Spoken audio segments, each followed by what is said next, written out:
Hello friends, welcome to स्वास्थ्य academy Lucknow. तो आज के इस वीडियो में हम बात करेंगे इम्पोर्टेंट एक सप्ताह के जो महत्वपूर्ण करंट अफेयर्स हैं उनको लेकर के चर्चा करेंगे। आइए बात करते हैं। जैसे कि पहला क्वेश्चन है, अभी हाल ही में चर्चा में रहा जिलांग 3 रॉकेट का संबंध किस देश से है। तो ये जो जिलांग 3 रॉकेट है इसका संबंध कहाँ से है? चाइना से है। चर्चा में क्यों है? तो चर्चा में इसलिए है कि अभी हाल ही में जिलांग 3 रॉकेट ने 8 उपग्रहों को सफलतापूर्वक लॉन्च किया है। इंपॉर्टेंट है, ध्यान रखिएगा। जिलांग 3 रॉकेट जो कि चीन का है, इसने अभी हाल ही में 8 उपग्रहों को सफलतापूर्वक लॉन्च किया है। इंपॉर्टेंट है, ध्यान रखिएगा। नेक्स्ट क्वेश्चन है, ग्लोबल इनोवेशन इंडेक्स वैश्विक नवाचार सूचकांक 2024 इसे जारी किया जाता है WIPO के द्वारा। WIPO मतलब वर्ल्ड इंटेलेक्चुअल प्रॉपर्टी ऑर्गेनाइजेशन, विश्व बौद्धिक संपदा संगठन के द्वारा। अगर बात करें इसका संस्करण, तो इसका संस्करण है 17वां। इसे 2007 से जारी किया जाता है और इसमें शीर्ष देश जो है स्विट्जरलैंड है। स्विट्जरलैंड लगातार 14 साल से शीर्ष स्थान पर बना हुआ है वैश्विक नवाचार सूचकांक में। अगर वहीं पर बात करें भारत की रैंकिंग की, तो भारत की रैंकिंग कितनी है? 39। 2024 में भारत की रैंकिंग नवाचार सूचकांक में कितनी है? 39 है। और लास्ट ईयर कितनी थी? 40। तो इस बार जो है रैंक में सुधार हुआ है। अब अगर बात करें यहाँ पे शीर्ष देश कौन सा है? स्विट्जरलैंड है। और अंतिम पायदान पे कौन सा है? तो अंगोला है। इंपॉर्टेंट है, ध्यान रखिएगा। नेक्स्ट क्वेश्चन है कि समलैंगिक जोड़े को शादी की अनुमति देने वाला एशिया का तीसरा देश कौन सा है? तो समलैंगिक जोड़े को शादी की अनुमति देने वाला एशिया का जो तीसरा देश है वो है आपका थाईलैंड। अगर बात करें प्रथम देश एशिया का कौन है, तो प्रथम देश है एशिया का ताइवान, जिसने समलैंगिक शादी को मंजूरी दी। दूसरा है नेपाल और तीसरा अभी हाल ही में जो बन गया है थाईलैंड। इंपॉर्टेंट है, ध्यान रखिएगा। आप कमेंट सेक्शन में थाईलैंड की कैपिटल लिख करके बता सकते हैं। अगर बात करें विश्व का पहला देश कौन सा ऐसा पहला देश था जिसने समलैंगिक विवाह को मंजूरी दी, तो वो था नीदरलैंड, और जिसने 2001 में समलैंगिक विवाह को मंजूरी दी। इंपॉर्टेंट है, ध्यान रखिएगा। विश्व का प्रथम देश समलैंगिक जोड़े को शादी की अनुमति देने वाला तो नीदरलैंड, कब? 2001 में। और एशिया का प्रथम देश तो ताइवान। वर्तमान में एशिया में 3 देश ऐसे हो चुके हैं। कौन कौन सा? ताइवान, नेपाल और थाईलैंड, जिन्होंने समलैंगिक शादी को मंजूरी दी है। इंपॉर्टेंट है, ध्यान रखिएगा। अगर बात करें नीदरलैंड की, तो नीदरलैंड में जो है इंटरनेशनल कोर्ट ऑफ जस्टिस कहाँ पे है? तो नीदरलैंड में है। नीदरलैंड की कैपिटल कहाँ पे है? द हेग, वहाँ पे है। इंपॉर्टेंट है, ध्यान रखिएगा। अगला है NCB, narcotics control bureau. Narcotics control bureau के महानिदेशक कौन बने हैं अभी हाल ही में? अनुराग गर्ग। अनुराग गर्ग जो है नारकोटिक्स कंट्रोल ब्यूरो के महानिदेशक बने हैं। अगर बात करें अनुराग गर्ग की, तो इनका कार्यकाल 23 मार्च 2026 तक रहेगा। तो इनका कार्यकाल भी याद रखिएगा। और ध्यान रखिएगा, ये 1993 बैच के हिमाचल कैडर के IPS अधिकारी हैं। कौन? अनुराग गर्ग। तो अगर स्टेटमेंट में क्वेश्चन बनेगा तो इनका कार्यकाल पूछ सकता है। NCB की कौन है? महानिदेशक है अनुराग गर्ग। आप कमेंट सेक्शन में बता सकते हैं कि NCB की स्थापना कब हुई थी। इंपॉर्टेंट है, ध्यान रखिएगा। अगला अगर बात करें जापान के नए प्रधानमंत्री कौन बने हैं, तो इनका नाम क्या है? इनका नाम है शिगेरू इशिबा। इंपॉर्टेंट है, ध्यान रखिएगा।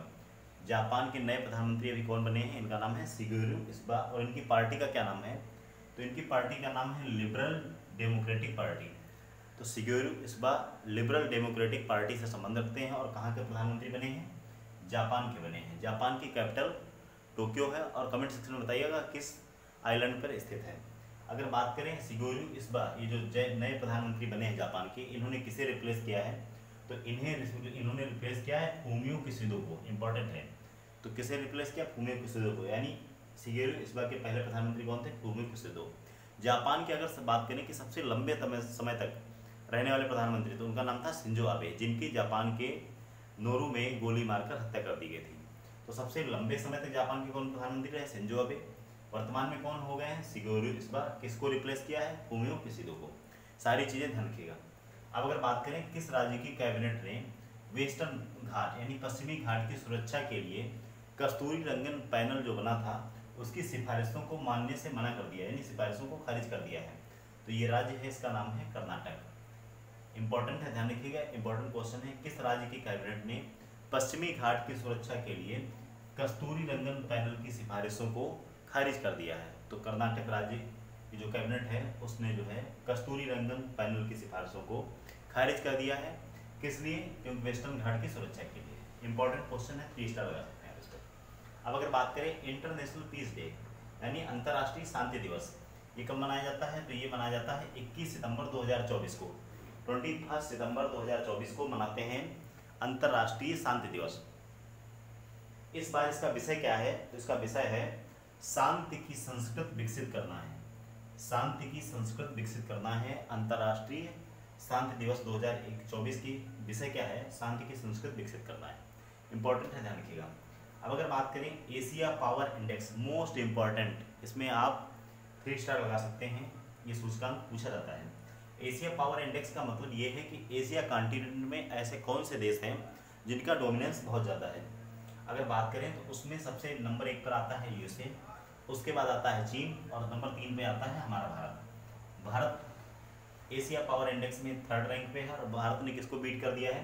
तो जापान को पीछे छोड़ दिया है। जापान 4th नंबर पर है। अगर बात करें एशिया पावर इंडेक्स, ये कब पहली बार जारी किया गया? तो ये 2018 में पहली बार जारी किया गया।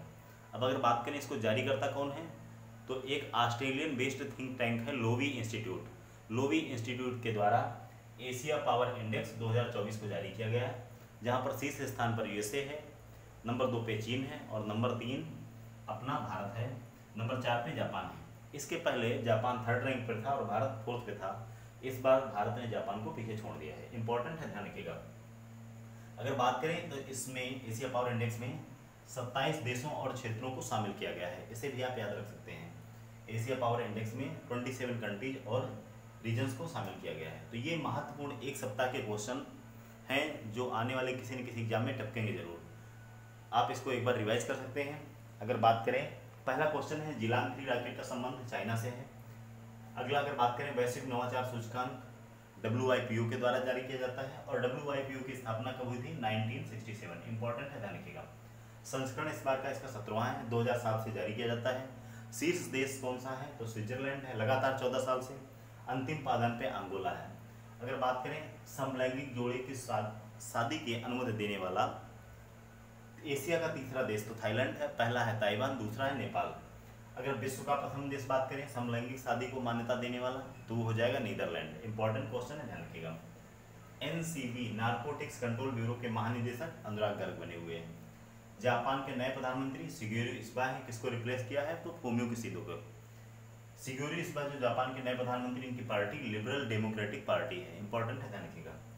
किस राज्य की कैबिनेट ने वेस्टर्न घाट की सुरक्षा के लिए कस्तूरी रंगन पैनल की सिफारिशों को मानने से मना कर दिया है? तो कर्नाटक राज्य ने।